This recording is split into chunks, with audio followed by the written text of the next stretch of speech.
അതി എന്ത് സംഭവിച്ചാലും വീടിന് പുറത്തേക്ക് ഇറങ്ങരുത്. ശരി, വരിക. കുട്ടേട്ടാ, കുട്ടേട്ടാ, കുട്ടേട്ടാ, കുട്ടേട്ടാ, കുട്ടേട്ടാ.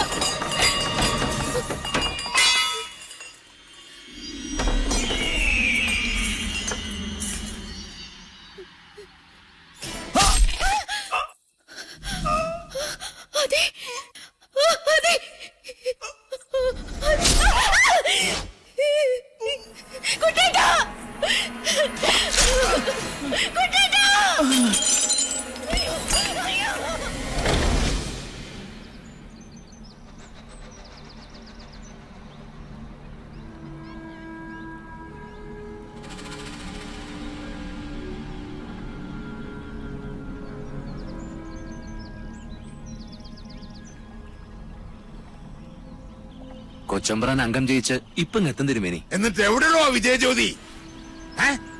കൈവിളക്കാതെ കാര്യം നടന്ന അച്ഛനെ അറിയിക്കാൻ അക്കരെ നിന്ന് ടോർച്ച് തെളിയിക്കാന്ന് പറഞ്ഞാണല്ലോ ഗിരീഷൻ. ഇക്കണ്ട നേരമായിട്ട് തെളിഞ്ഞില്ലേ ആ ജ്യോതി? അത് ഇപ്പൊ തെളി കണ്ടോളൂ.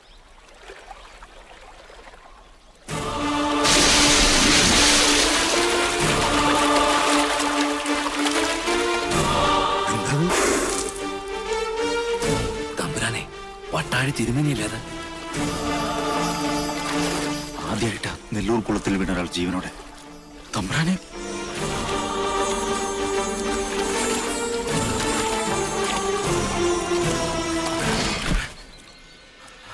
അയ്യോ കൊച്ചമ്പ്രാൻ. തമ്പ്രാനെ എടുത്തോ മോനെ. ജയ ജയ ജയ വിളിക്കണ്ട, വിളി കേൾക്കില്ല. മഹാഭാവി, എന്റെ മോനെ നീ എന്ത് ചെയ്തു? എന്റെ കുഞ്ഞുണ്ണിയെ കഴുത്തറുത്ത് കൊന്നതുപോലെ ഈ ദുഷ്ടനെയും കുളത്തിലിട്ട് കഴുത്തറുത്ത് കൊന്നു മണിയൻകൂട്ട് സാവിത്രി. അങ്ങനെ വിശ്വസിക്കും, അതാണ് ശരി. നോണ, നീയാണ് കൊന്നത്.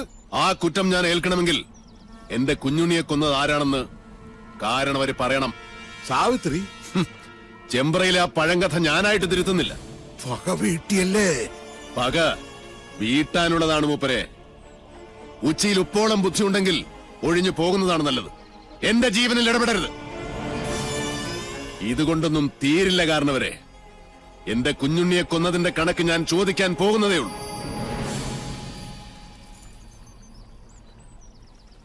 ഒളിയുദ്ധത്തിന് വന്നവരിൽ ഒരാൾ കൂടെ നാളെ പൊങ്ങും. ചൂണ്ടക്കാരൻ വാസു. അപ്പൊ വിഷാരിയോ?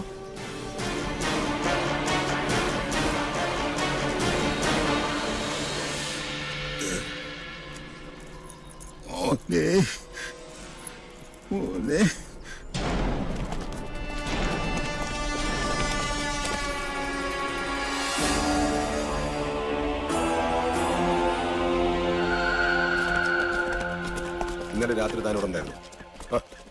സർ, എന്തൊക്കെയാണോ തന്റെ ലിമിറ്റിൽ നടക്കുന്നത്? സർ, മണിയൻകൂട്ടുകാർ പറയും പോലെ ഇത് പണ്ടേ അടിച്ച് നാമാവശേഷം കണ്ട കാലം കഴിഞ്ഞു. പക്ഷെ സമ്മതിക്കത്തില്ല. എവിടോ തന്റെ വാസ്തുശില്പി? അകത്തുണ്ട്. സാറേ, ഇവനൊരു മുഷ്കന. ഞാൻ നേരത്തെ ചോദിച്ചപ്പോ ഭജനയിലോ ഭണ്ഡാരത്തിലോ ഇരിക്കുകയാണെന്ന ഈ കയ്യാളം പറഞ്ഞത്. ആദ്യം സാക്ഷി വിസ്താരം, പിന്നെ മതിയോടോ ഗുരുമുഖ ദർശനം. വാ അഗസ്റ്റിൻ, ഈ പട്ടേരി പയ്യനെ കൊണ്ടുപോ. സ്വാമി വാ. കരയണ്ട. ഇന്നലെ എന്താ ഇവിടെ സംഭവിച്ച കുട്ടിയെ? സത്യത്തിൽ ആർക്കാ കൈപ്പഴ പറ്റിയത്? രണ്ടാം സാക്ഷി മിത്ര കൊച്ചമ്മ എവിടെ? വെളുക്കുമ്പോ തന്നെ കുട്ടിയുടെ മിത്രടുത്തി വീട്ടിലേക്ക് പറഞ്ഞു വിട്ടു. അനിയന്റെ കണ്ണിലുണ്ണിയെ ഞങ്ങൾക്ക് വിട്ടുതന്ന് വീട്ടുകാരിയെ സേഫാക്കി വിട്ടുവെന്ന് നാട്ടുകാരിനി പറയും. അരുതാത്തതൊന്നും പറയരുതേ. ഏട്ടത്തിക്ക് വിഷമം കൂടിയിട്ടാ പോയത്. മുതുകിൽ മാത്രമല്ല തലയ്ക്കും കുത്തിയിട്ടുണ്ട്, വലതു ചെവിയുടെ ഭാഗത്ത്. പിന്നിന്ന് മാത്രമല്ല കുത്തി വീഴ്ത്തിയത് അല്ലേ?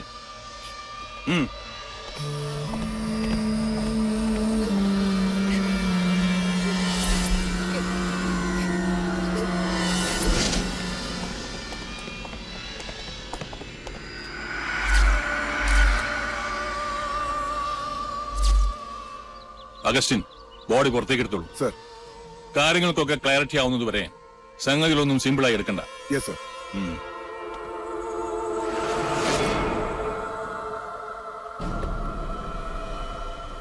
അരുത്. ആ മുറി നിറയെ വവ്വാലുകളും നരിച്ചീരുകളുമാണ്. അതാരും തുറക്കാറില്ല.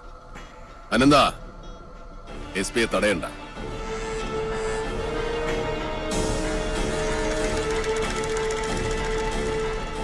മിസ്റ്റർ SP, നെല്ലൂർ മനയിൽ ഒരു ശവം കൂടെ വീണ് കിടപ്പുണ്ട്. ശവമോ? ആരുടെ? ഇന്നലെ രാത്രി എന്നെ കൊല്ലാൻ വന്നവരുടെ കൂട്ടത്തിൽ ഒരുത്തൻ വഴിതെറ്റി കയറിയത് ആ മുറിയിലേക്കാണ്. തുറന്നു നോയിക്കോളൂ, അസ്ഥിവഞ്ചനമെങ്കിലും കാണും. അഗസ്റ്റിൻ,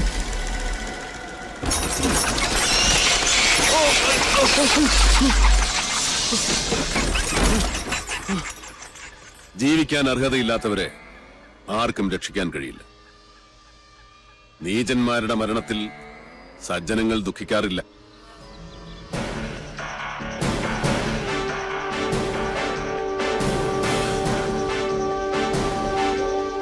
നിൽക്കണം.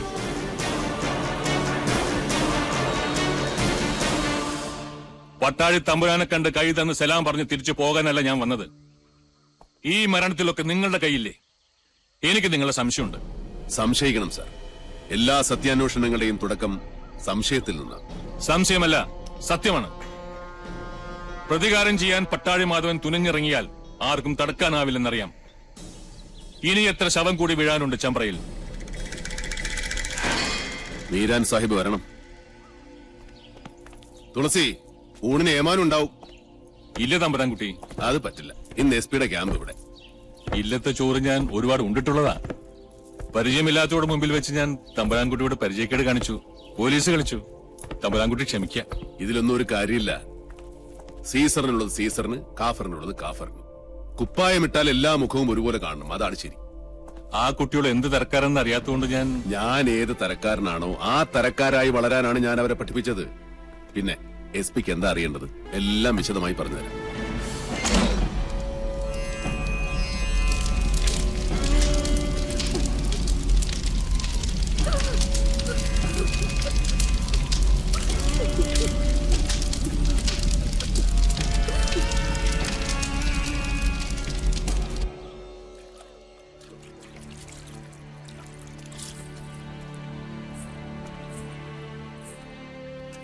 മുടിയഴിച്ചിട്ട് ആർത്ത് വിളിച്ച് കൂവുകയും ചിലപ്പോൾ മുത്തുമണി കിലുങ്ങുന്നത് പോലെ പൊട്ടിച്ചിരിക്കുകയും ചെയ്യുന്ന മണിയൻകൊട്ട് സാവിത്രിയുടെ ഉച്ചഭാഷണി.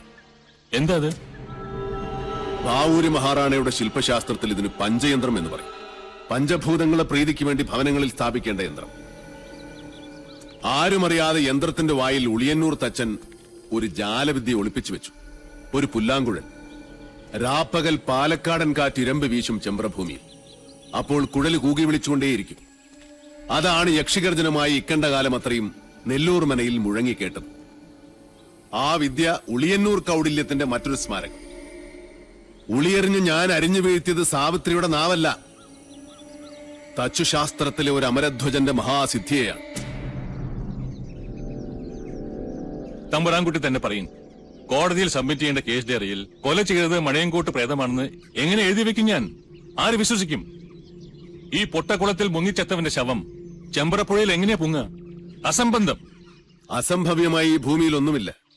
നെല്ലൂർ മഠം പണിതത് വടക്കൻ തച്ചുശാസ്ത്രത്തിന്റെ കർമാധികാരിയായ ഉളിയന്നൂർ തച്ചനാണ്. ഇതിൽ ആര് വീണാലും അവന്റെ ജഡം പുഴയിലേ പൊങ്ങൂ.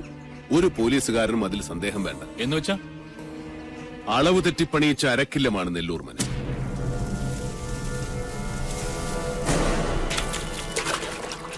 ഇത് കുളമല്ല, കിണറാണ്.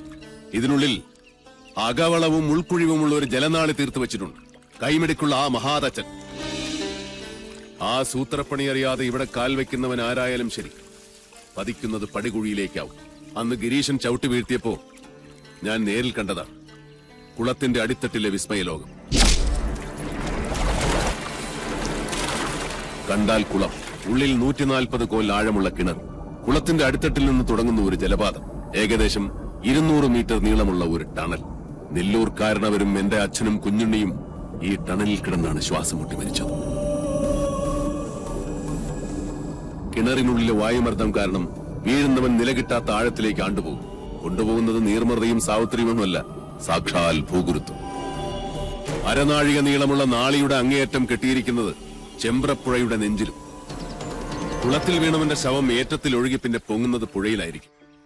എന്താ പരീക്ഷിച്ചു നോക്കിയാലേ വിശ്വാസം വരുന്നുണ്ടോ മീരാൻ? പണിതവനേക്കാൾ മിടുക്കനല്ലേ അടിച്ചു പണിതന്റെ ചങ്ങാതി. പ്രൊഫസർ പട്ടാഴി മാധവൻ നമ്പൂതിരി പറഞ്ഞതൊക്കെ എനിക്ക് വിശ്വാസമാണ്.